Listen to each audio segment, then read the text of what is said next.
के जो बाकी यहाँ पे और फोरम्स भी जो हैं वो होंगे जो सारे डिजिटल मीडिया के कर रहे हैं। जब मैं इंफॉर्मेशन मिनिस्टर बना था 2018 में, तो मैं उसी वक्त मैंने ये प्रेडिक्शन की थी कि अगले आखिरी 5 साल हैं जिसमें आपका जो फॉर्मल मीडिया की ये जो एक शामिल है, यानी ये एक ऑर्गेनाइजेशन है, सेट है, नीचे जो बफर्स हैं वो मौजूद हैं, अल्टीमेटली ये ले जाएगा। वो मेरी प्रेडिक्शन जो है वो मैंने 5 साल का कहा था, वो तकरीबन 4.5 साल में ही सही साबित हो गई। और दुनिया भर में और पाकिस्तान जो है वो बहुत एक मीडिया मूव कर गया है from formal media to social media.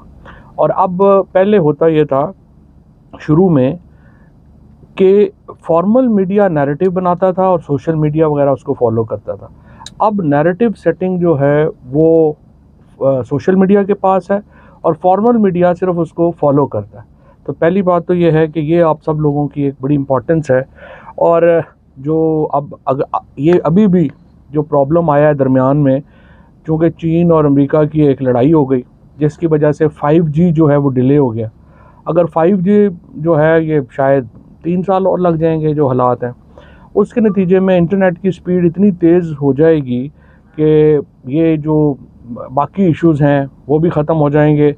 Censorship के ऊपर अभी 40 अरब रुपया जिस तरह गवर्नमेंट पाकिस्तान ने इस कसम पुरसी में ज़ाया किया है, मुझे समझ नहीं आती कि कौन लोग एडवाइस कर रहे हैं, क्या कर रहे हैं। बिकॉज़ जो टेक्नोलॉजी पे अगर आप नज़र रखेंगे तो इंटरनेट जो है ये रियासत के जो दस्तरस है उसमें बड़ी थोड़े साल और रहेगा। इसमें भी जो स्टारलिंक है, अब तकरीबन मेरे ख्याल 40 मुल्कों में स्टारलिंक चला गया है, यानी जो इंटरनेट प्रोविजन है वो सैटेलाइट से आ जाएगी।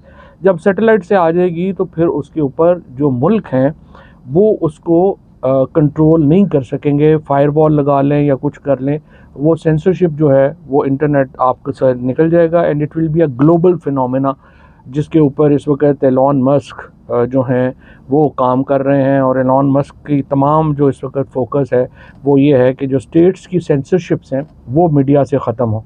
लिहाजा ये भी एक फ्यूटाइल एफर्ट है। सिर्फ हम पैसे ज़ाया करने का अगर शौक़ है आप कर लें, लेकिन इसके ऊपर तो नहीं होगा। अब जो मॉडर्न दुनिया है उसमें आपने नैरेटिव्स का मुकाबला आइडियाज़ से ही करना है। आप जो मर्ज़ी लोगों को पकड़ लें, कर लें, कुछ कर लें, वो नहीं हो सकता। अब आपको अपना आइडियाज़ ही की लड़ाई है और आइडियाज़ नहीं आपको बनाने पड़ेंगे। If you have superior idea only then you can survive. अगर आपका आइडिया सुपीरियर नहीं है तो sorry, the word is not for you और आपको बाहर जाना पड़ेगा। और पाकिस्तानी मीडिया में भी जब मैं उस वक्त भी बात कर रहा था, मसलन आप देखिए कि अखबार है पाकिस्तान की, अभी तक हमारे एडिटर्स ये रियलाइज़ नहीं कर रहे कि अखबार के अंदर जो ख़बर है अब उसकी कोई अहमियत नहीं रह गई। आप अखबार पढ़ते हैं, लगता है कि आप कोई 24 घंटे पुरानी दुनिया में। अब आपको अखबार का मॉडल, जिस तरह न्यूयॉर्क टाइम्स ने क्या किया है, न्यूयॉर्क टाइम्स ने जो तज्ज़िया है उसको वो फ्रंट पेज पे लेके आए ताकि जो इन डेप्थ लोग पढ़ना चाहते हैं किसी स्टोरी को, वो उसको जो है वो क्या पढ़ सकते हैं या नहीं पढ़ सकते। इसी तरह जो टॉक शोज़ हैं उनके ऊपर जो सेंसरशिप है उसने प्रोग्राम्स को ख़त्म कर दिया है और अब सारे लोग वीलॉग्स के ऊपर जो है वो जाते हैं। आप देखिए ना कि कोई भी आपने इन डेप्थ स्टोरी, अभी जब अदालतों का चल रहा था तो अदालतों के ऊपर किसने टीवी के ऊपर जाके अपना नैरेटिव जो है वो बनाया है? सब लोगों ने हसनात को, साकिब को, अपने असद तूर को, इन लोगों को सुना है और एक डायरेक्ट जो बैकग्राउंड जो रिपोर्टिंग थी वो देखी है।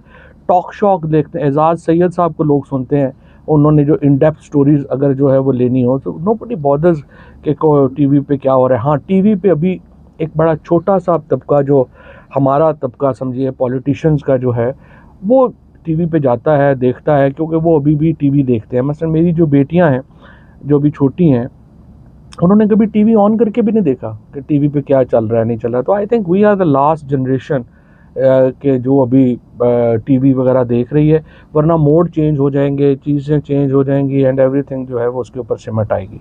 अब जी इसके अंदर असल जो अगली चीज़ है वो ये है कि आपने इसमें जो पैसा है वो भी बहुत है। अब पैसे को टैप करना चाहिए। पाकिस्तान में अगर आप यूट्यूब के ऊपर पाबंदी लगा देंगे तो लोग क्या करेंगे? लोग अपने अकाउंट दुबई में बनाएंगे। अगर आप सेंसर्स लगा देंगे, क्या एक तरफ हम रो रहे हैं कि जी हमें पैसे नहीं आ रहे पाकिस्तान में, दूसरी तरफ आप सेंसरशिप्स कर रहे हैं ताकि लोग अपने अकाउंट्स ही पाकिस्तान में नहीं खोलें। अब जो बहुत बड़ी तादाद है लोगों की, उन्होंने अपने अकाउंट्स जो हैं वो बाहर खोले हुए हैं, पैसे वहाँ पे आ रहे हैं। तो इसको एक स्टेट को सोचना पड़ेगा, अपना मॉडल तब्दील करना पड़ेगा कि इस तरह की सेंसरशिप्स के नतीजे में पाकिस्तान की इकॉनमी बहुत हर्ट हो रही है। अच्छा, इसके साथ मैं आपको एक दूसरा भी पहलू बताना चाहता हूँ, ये तो एक पॉलिटिक्स का पहलू है। असल इंडस्ट्री जो दुनिया में बड़ी इंडस्ट्री है वो एंटरटेनमेंट की इंडस्ट्री, और आपने टिकटॉक में देखा ही है कि how entertainment now is ruling the scene, और पैसा भी असल जो है वो सारा एंटरटेनमेंट की दुनिया में है, और उसमें कैसे आप क्या चीज़ें कर सकते हैं। अभी जो नेटफ्लिक्स है, जब वो आया था तो उस वक्त किसी ने सोचा भी नहीं था कि ये नेटफ्लिक्स जो है वो इस तरह से चेंज कर देगा एंटरटेनमेंट की दुनिया को। अब नेटफ्लिक्स में क्या उन्होंने किया, उन्होंने इंजीनियर्स लगे हैं और उन्होंने कंप्रेशन टेक्नोलॉजी बनाई, यानी जो उनकी जब वीडियो चलती है तो वो 1 सेकंड के लिए भी नहीं रुकती। एक तो उसमें इंटरनेट जो है वो अच्छा हो गया, दूसरी तरफ उन्होंने अपनी कंप्रेशन टेक्नोलॉजी जो है उसको इम्प्रूव कर लिया है, और सारी जो एंटरटेनमेंट है वो अब नेटफ्लिक्स पे चल रही है। बदकिस्मती से हमने यहाँ शुरू किया था, पीटीवी का मैंने प्रोजेक्ट शुरू किया था। पीटीवी जब मैंने टेक ओवर किया तो तकरीबन 4.5 बिलियन के लॉस में था।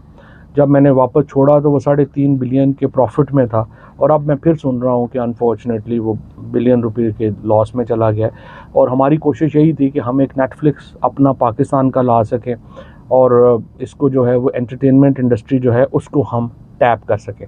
और दो चीज़ें जो सबसे इम्पॉर्टेंट आई वुड से कि सोशल मीडिया में पाकिस्तान में अभी उतना पैसा नहीं बना पा रहे लोग जितना बनाना चाहिए, वो स्पोर्ट्स में है और एंटरटेनमेंट में है।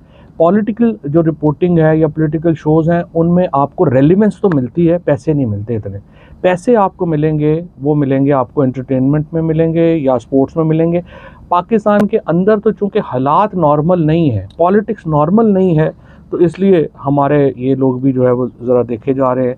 कोर्ट केसेस जो हैं वो, अदरवाइज़ तो देखें ना कितने खुश कोर्ट केसेस होते हैं, कौन देखेगा इतना सारे बैठ के।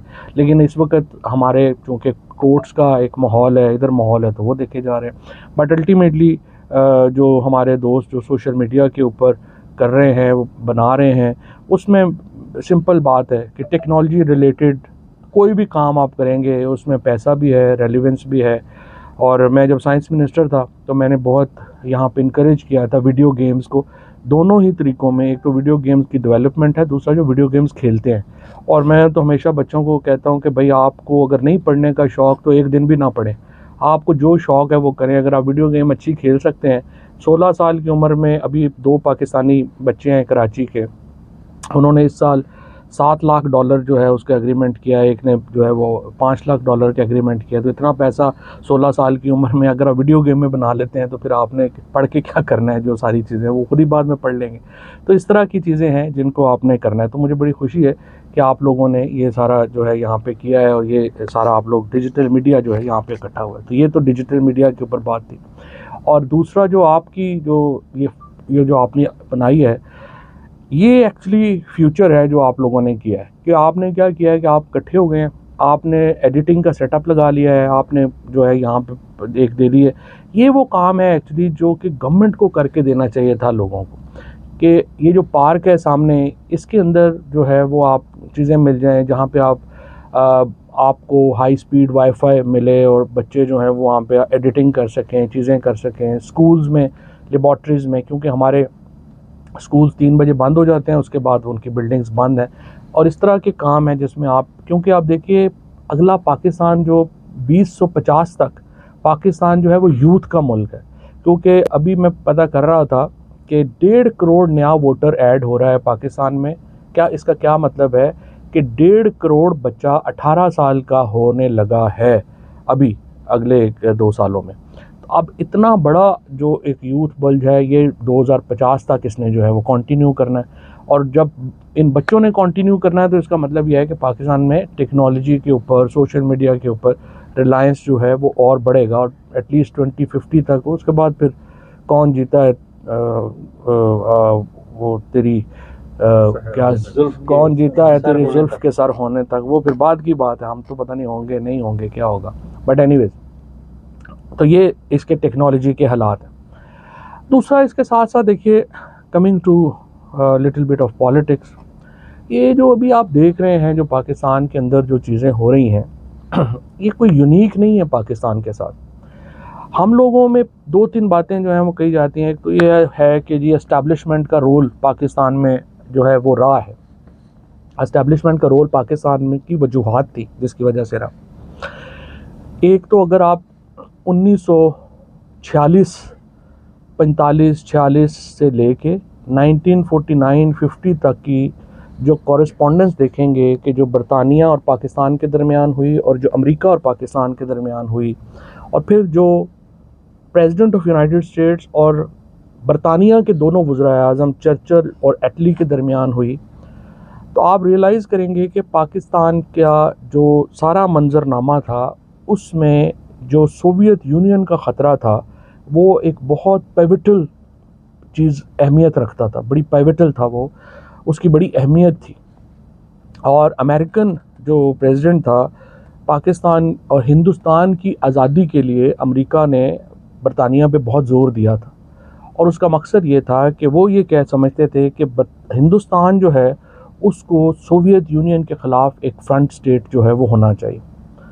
अब जो नेहरू थे वो सोशलिस्ट थे और सारी उनकी जो एक्चुअली तो वो कम्युनिस्ट थे लेकिन बाद में थोड़ा दबाव में आके वो सोशलिस्ट हो गए, लेकिन थे वो communist. And he always thought कि जो रशियन मॉडल है वो हिंदुस्तान के लिए बना है। और अगर आप शुरू में सारी हिंदुस्तान में नेहरू की पॉलिटिक्स भी देखें तो वो उनकी पॉलिटिक्स जो थी वो कम्युनिज़म के करीब थी। उन्होंने एक कॉन्फ्रेंस बुलाई एशियन कंट्रीज़ की जिसमें उन्होंने जो सारा ये कॉन्सेप्ट बनाया गैर जानबदार ममालिक का और फिर थर्ड वर्ल्ड का, उन्होंने एक कॉन्फ्रेंस बनाई और कॉमनवेल्थ के मुकाबले के ऊपर एक उन्होंने कोशिश की नेहरू ने कि ये एक वो तंजीम बना सकें।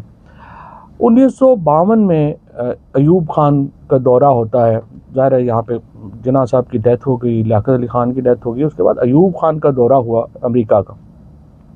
एंड बाय 1953 पाकिस्तान जो था वो एक फ्रंट लाइन स्टेट बन चुका था यूएसएसआर के ख़िलाफ़, और उसके फ़ौरन बाद कोरियन वॉर शुरू हो गई। कोरियन वॉर ख़त्म हुई, फिर हमारे यहाँ वियतनाम वॉर शुरू हो गई। वियतनाम वो वॉर ख़त्म हुई तो हमारे जो है वो अफ़गान वॉर शुरू हो गई, फिर उसामा बिन लादेन का शुरू हो गया। सो हम एक सिक्योरिटी स्टेट के तौर के ऊपर हमने दुनिया की जो वेस्टर्न ब्लॉक है उसके एक समझिए अलाए के तौर के ऊपर हमने यहाँ पे अपनी पॉलिसीज़ जो हैं वो मुसलसल जारी रखें। इसका हमें फ़ायदा भी बहुत हुआ। 1947 में जब पाकिस्तान आज़ाद हुआ था तो हम बड़े मुआशी तौर के ऊपर बिल्कुल सस्टेनेबल नहीं थे, लेकिन अगर आप 1990 तक के तमाम जो उठा के देखेंगे इकनॉमिक इंडिकेटर्स तो आपको मालूम होगा कि Pakistan was way ahead of India. और उसकी वजह ये थी कि हमें डायरेक्ट मदद मिल रही थी, पैसा मिल रहा था वेस्टर्न कंट्रीज़ के साथ, और वेस्टर्न कंट्रीज़ के फिर की अलाए थे जो अरब मुल्क हैं। सो हमें अरब मुल्कों से भी पैसा आ रहा था, हमें वेस्ट से भी पैसा आ रहा था।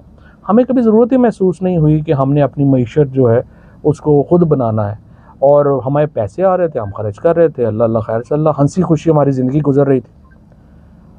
अचानक जंगें ख़त्म हो गई इस खित्ते में, अचानक सोवियत यूनियन ही बैठ गया, और अब हमें समझ नहीं आ रही कि हमने करना क्या।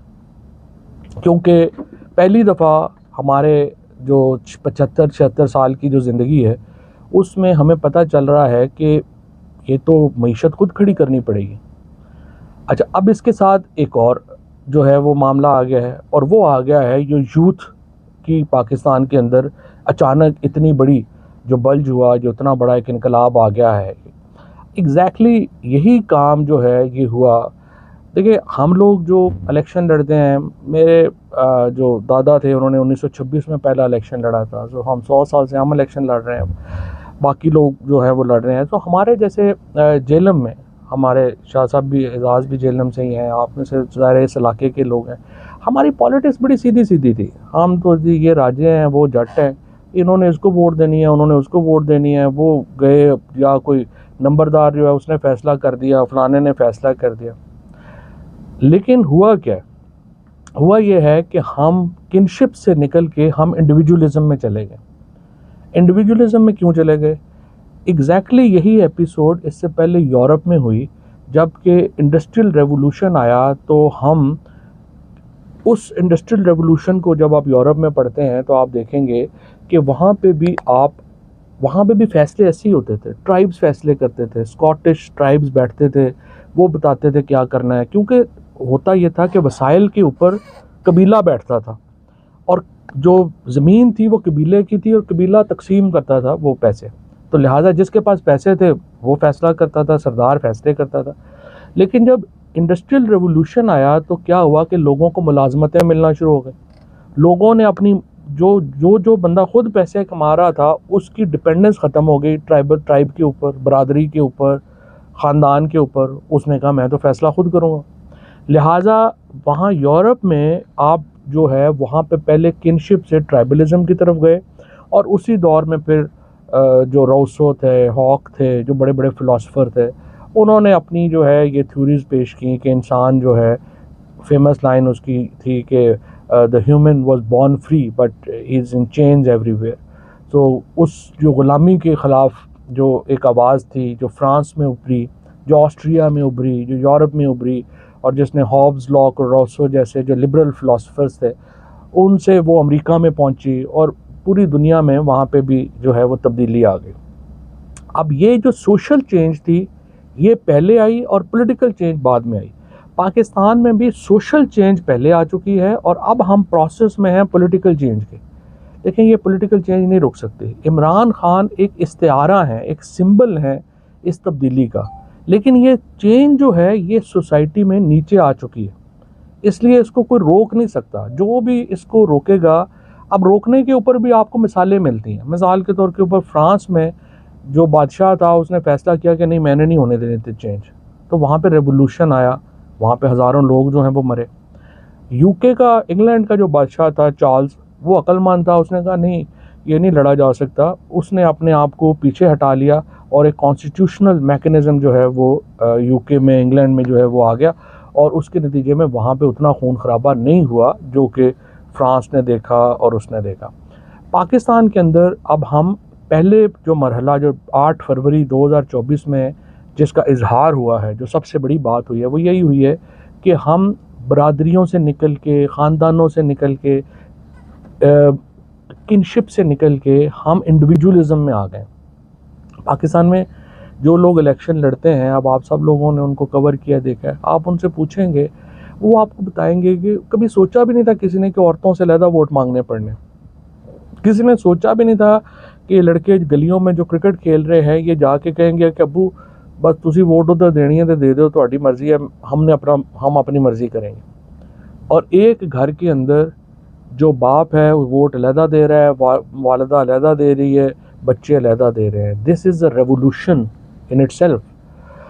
ये मुझे एहसास सबसे पहले हुआ कि जब हमारी पंजाब की 19 नशिस्तें जब हमारी हुई और हम खान साहब के साथ मैं कैंपेन पे गया, तो उन सारी नशिस्तों में जितनी जामपुर और दरिया खान बक्कर जैसे जो इलाके थे, वहाँ पे जो औरतें बाहर आईं और जो मैंने वहाँ पे मंज़र देखे, तो मैं वापस आके कई हमारे जो ज़ाहिर है हम लोग एक पॉलिटिकल एनालिसिस करते हैं, दोस्त भी हमारे सारे जो हैं वो एंकर्स या जो सारे तजिया वाले हैं वो हैं, तो मैं वापस आया तो ऐसी बात हो रही थी और हमारे दोस्त थे कई बैठे हुए, तो उन्होंने कहा कि नहीं ये 14 सीटें नून लीग जीतेगी क्योंकि पूरी इस्टेब्लिशमेंट भी पीछे है कुछ।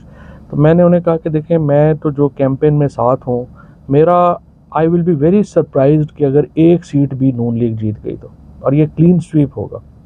और वो फिर क्लीन स्वीप ही हुआ। और इसीलिए जब बाद में ये आईपीपी बन रही थी और हमें ज़बरदस्ती ठुड्डे मार के कहा जा रहा था कि आप आईपीपी में जाएं, तो मैंने जहांगीर तरीन साहब को, लीम खान साहब को, उनको मैंने कहा कि देखें आप ऐसे ही हमें जो है वो कुट रहे हैं, हमें कोई जो है फ़ायदा नहीं। हमारे हलकों में सिचुएशन नीचे से चेंज हो गई है। अगर आज इमरान खान मेरे ड्राइवर को भी टिकट देगा वो मेरी ज़मानत ज़ब्त करा देगा, क्योंकि लोग जो हैं वो अब इस वक्त और मोड में सोच रहे हैं। हो सकता है आगे चल के चेंज आ जाए या कोई नाकामी हो या कुछ चेंजेस, हमें नहीं पता क्या होगा, बट इस वक्त सिचुएशन यही है। और I predicted this result long before this election. और मैंने जेल में भी जो था, मैं आया आता था, मैं हमेशा मैंने ये कहा कि ये तो कोई इलेक्शन जो है इसको नहीं रोक सकता। और जब इलेक्शन रिज़ल्ट्स आए हैं, अब इलेक्शन रिज़ल्ट्स बदले गए हैं, हर एक को पता है, उसके नतीजे में पाकिस्तान की सोसाइटी के अंदर एक आई वुड से जिसको हम अंग्रेज़ी में कहते हैं ना सिमरिंग हो रही है। जब चाय को आप चूल्हे पे रखते हैं ना और हल्की आंच पे उसको रखेंगे तो पानी पूरा उबलने से पहले हल्का हल्का जो है वो उबलना शुरू होता है। इस वक्त पाकिस्तान की सोसाइटी उस स्टेज के ऊपर है और इसका बड़ा अनफॉर्चुनेट है कि अगर हमने ये केतली ना उठाई तो पाकिस्तान में जो हालात हैं वो ख़राब हो जाएंगे, क्योंकि एक सोसाइटी बिल्कुल उधर सोच रही है और हमारे जो करता धरता है वो बिल्कुल उधर सोच रहे हैं। ये जो वायलेंस है या जो कोर्सिव है, कोरिजन है या जो भी है,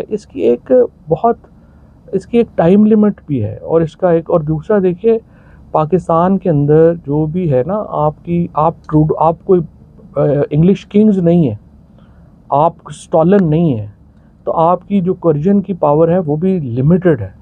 और यहाँ पे सोसाइटी के अंदर इतनी बड़ी यूथ बल्ज है कि आप उसको जो है वो कोरिजन में भी एक हद से आगे नहीं जा सकेंगे और उसकी वजह से आपकी जो सोशल चेंज है वो आप नहीं रोक सकेंगे इसको ट्रांसफॉर्म होने में, पॉलिटिकल चेंज होने में। सो इसीलिए बार बार मैं तो बात करता हूँ कि ग्रैंड पॉलिटिकल डायलॉग की ज़रूरत है। उसमें आप एस्टेब्लिशमेंट को अपना रीसेट बटन ऑन करना पड़ेगा। पाकिस्तान की जो सोशल हालात हैं उनके मुताबिक फ़ैसले जो हैं वो करने पड़ेंगे और पॉलिटिकल पार्टीज़ को भी, अब सारी पॉलिटिकल पार्टीज़ जो हैं, ज़ाहिर है आपने एग्जिस्टिंग मेन्यू में से चीज़ें लेनी होती हैं, तो सब लोगों ने जो है वो अपने हमारे जो लोग हैं उनसे कट के ज़िंदा तो नहीं, अब तक ज़िंदा रह रहे थे, अब ज़िंदा नहीं रह सकेंगे। सो पॉलिटिकल पार्टीज़ को भी रियलिटी में वापस आना पड़ेगा और इस्टेब्लिशमेंट को भी रियलिटी में वापस आना पड़ेगा और उसका बेहतरीन तरीका यही है कि एक एक स्टेप पीछे लें और इस सारे सिस्टम को रीडू करके हम आगे चलें। और इमरान खान को पॉलिटिकल इंक्लूजन में लाना बहुत अहम है।